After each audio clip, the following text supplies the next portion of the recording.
Urban Therapy with Sunsun 752, and this your daily go getterism number 563 for April 18th, 2016.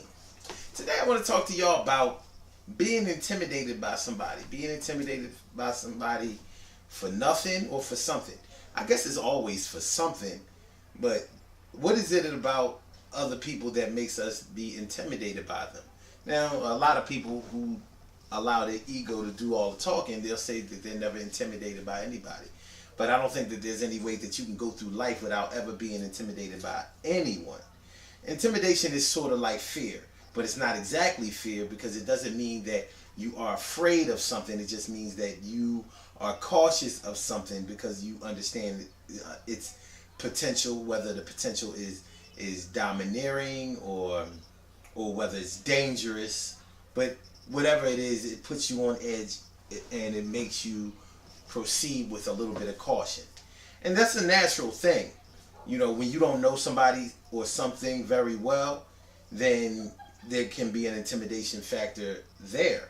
Now, if you allow intimidation to drive everything that you do concerning a person, a situation, or a thing, then that's not a good thing. That's not healthy, because that's pretty much showing that you are allowing your lack of knowledge about something or lack of understanding about something to govern the way that you proceed or the way that you handle things. And that's not always a good thing. You know, plenty of times in my life, I've been the victim of intimidation. Now, I'm not saying that I was intimidated by other people, but other people have been intimidated by me because, you know, when you work out a lot, and I was a lot bigger at one time. Excuse me, I was a lot bigger at one time, and I was a lot angrier at one time. Well, not really angry, but more aggressive, more on edge, more, quicker to shut somebody down or to engage with them negatively. And it wasn't that I bullied anybody or whatever, but when you work out a lot, when you're muscular or whatever, people who aren't that way think that you get yourself in shape or you your physical stature is a certain kind of way because you want to hurt people or you want to threaten people or you want people to be intimidated. And that's not the case. You just want to kick it like everybody else. Yet the real problem comes in when people are intimidated by you, so they make up stories about you to other people. And it has absolutely nothing to do with you.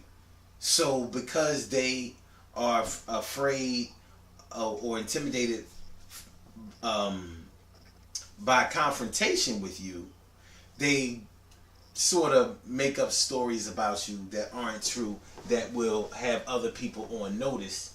And the lines get crossed up and things, and you wind up having to apologize for things that you didn't even do, things that you didn't even say.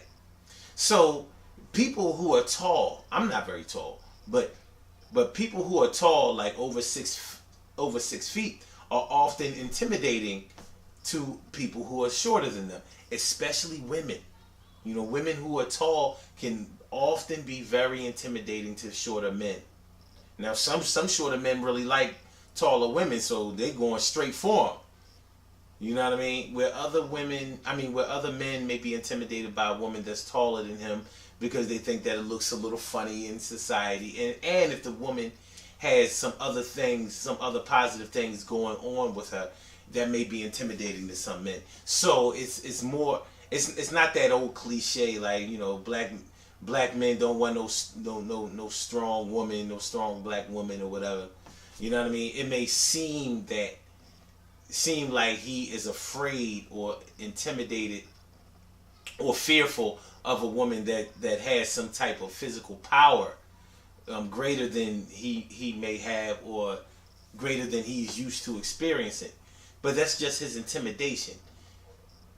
Part of the reason for his intimidation is because he hasn't gotten a chance to know her. He hasn't given himself a chance to know her, who she really learn who she really is, what she's really about, and how they can make something work. And oftentimes, they can be great friends, even if they don't become lovers. There's no reason for the intimidation, and that's the whole point. And what a lot of people don't know is that a lot of times, especially women, when they're taller, if a woman is over 6 foot tall, more than likely she's taller than most women that she knows. And you may not know that she may have some insecurities about that because she doesn't want to be tall like that. It's harder to find clothes that fit, shoes that are nice, other things that medium-sized or average-sized women, take for granted. It's harder for taller women. So that intimidation factor also can translate, not all the time, by the way, it can translate into insecurities on both ends. And all intimidation is about is insecurity. That's all. It's not about fear. It's about insecurity. It's about feeling like you don't measure up to somebody